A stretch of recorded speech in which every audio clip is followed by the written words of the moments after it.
All right, boys and girls, open up your Padlet parking lots. Hopefully you still have them open from reading class, and it's time to stop and jot. I think we have 3 days left of Save Me a Seat, and then Mr. G is going to start a new book with us.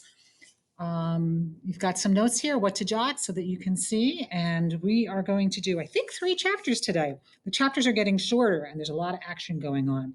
We're starting out with chapter 37, Ravi.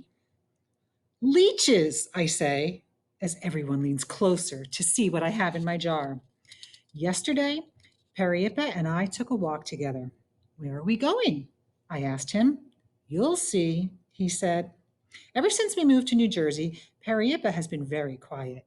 He eats his meals without a word, then goes and sits on the sofa to chew his batil nuts and read his newspapers. But yesterday, as we walked together, he had a lot to say. What's this I hear about you wanting to quit school? He asked. Nobody likes me, I told him. They think I smell bad. It doesn't matter what they think. Quitting is not an option. I know, I said. Appa told me.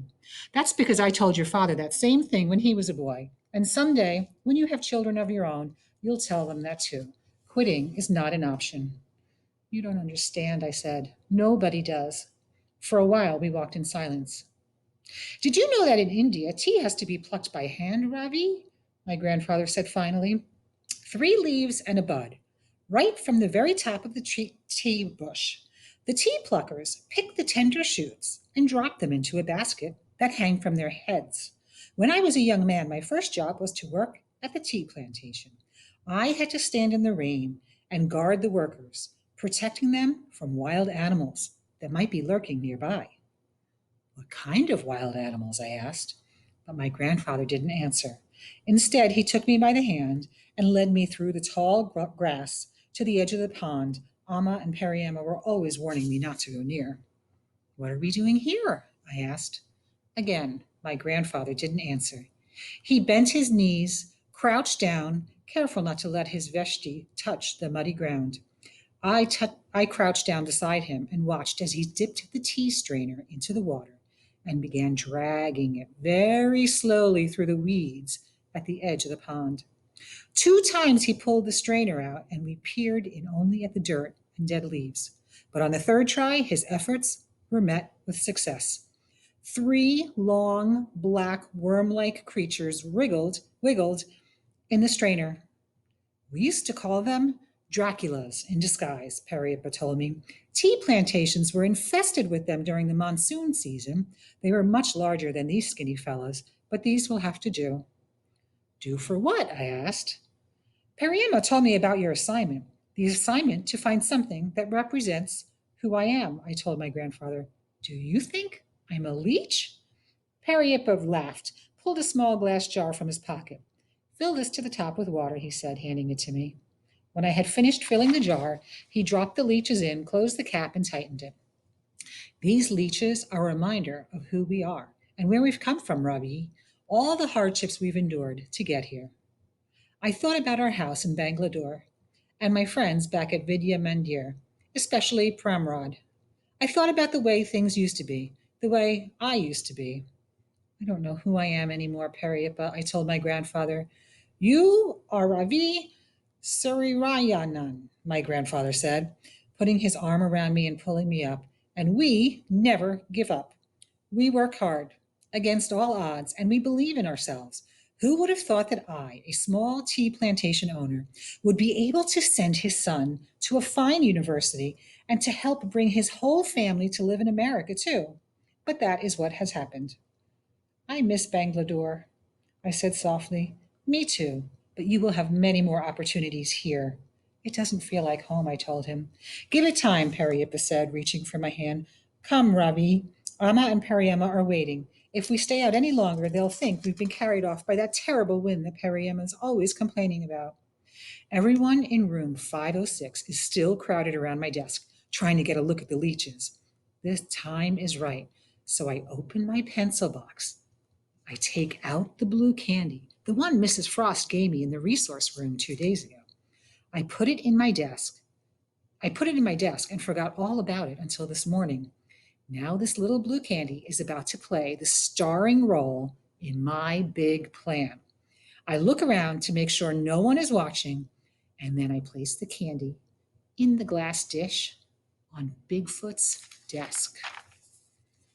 Chapter 38, Joe. I can't believe my eyes. I actually blink a couple of times to make sure I'm not seeing things. Is there really a blue M&M sitting in the glass dish on my desk? The answer is yes. But what's weird is it's not the same one that I brought from home. I am positive that was a single. This is a double. Those are rare, especially the blue ones, which is how I know who put it there. Chapter 39, Ravi. I'll get us started, said Mrs. Beam as she reaches into the basket. She pulls out a card and reads it out loud. On my honor, I will try to serve God and my country and to help people at all times and to live by the Girl Scout law. That's easy, shouts Dylan, jumping out of his seat. It's Selena. Who else would be dorky enough to still be a Girl Scout in 5th grade? Mrs. Beam's eyebrows are twitching. As I explained a moment ago, Mr. Samreen, she says, the only person who reads the sentence is, the person who reads the sentence is the only one who's allowed to guess. In this case, that person would be me, not you. Dylan sits back down. Mrs. Beam walks over to Selena's desk. She's the girl in the green uniform who brought me my things in the nurse's office. Is it you, Selena? Mrs. Beam asks, placing the card next to a loop of green cloth with medals and badges pinned to it. Selena blushes and nods her head. Now it's your turn, says Mrs. Beam, holding the basket. Selena pulls out a card and reads, Blondes have more fun. Gee, I wonder who that could be, Dylan says. Selena walks over to Lucy Mulligan, places the card next to the silver hairbrush sitting on her desk. Is it you? She asks Lucy. Duh, Dylan sneers. Of course it's her. This game is a joke. Mrs. Beam frowns at him, then holds out the basket to Lucy, who reaches in and pulls out the next card. I rule, she reads. I'll give you a hint, says Dylan. He turns on his ridiculous plastic star, and the music starts blaring. Ghetto superstar, that's what you are. Dylan jumps up on his chair, sticks out his long tongue, and starts waving to the music. The way it moves reminds me of the leeches wiggling in Perry Emma's tea strainer. Mrs. Beam's eyebrows are not twitching any longer. They've become a straight line now. She walks over, turns off the music. Please get down from your chair, she says. And Dylan starts to climb down, and he happens to glance over at Bigfoot's desk. When he sees the blue candy in the bowl, his eyes grow very, very wide, and the look of pure shock comes over his face. Yes! Chapter 40, Joe. Do you know who this card belongs to, Mrs. Beam asks Lucy. Lucy nods but doesn't move. Is something the matter, Lucy? I don't want to see the leeches, she whispers. What's so scary about a couple of stupid old worms, sneers Dylan. Ever since Mrs. Beam shut down the superstar routine, he's been acting kind of grumpy. Lucy gives him a dirty look. Hallelujah! Maybe this means the wedding's off. Ravi has his hand up. Yes, Ravi, Mrs. Beam says. I notice she says his name right for the first time with the accent on the second syllable. Could you please tell Lucy Mulligan that the lid on the jar is screwed on very tight? My grandfather and I made sure of that. The leeches will not escape. Nothing to worry about. See? And he lifts the jar and turns it upside down. No water leaks out. But turning the jar over like that gets the leeches all freaked out and they start wiggling around even more than before.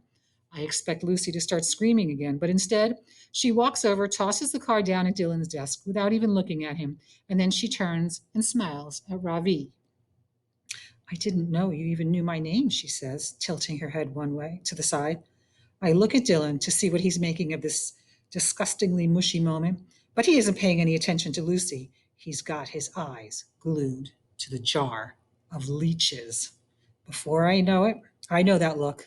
I've seen it a million times. Might be a good time to make a prediction. That's what I'm thinking. All right, boys and girls, stop and jot something down. Lots of visualization you could do there with those leeches, and lots of feelings, character feelings going on too.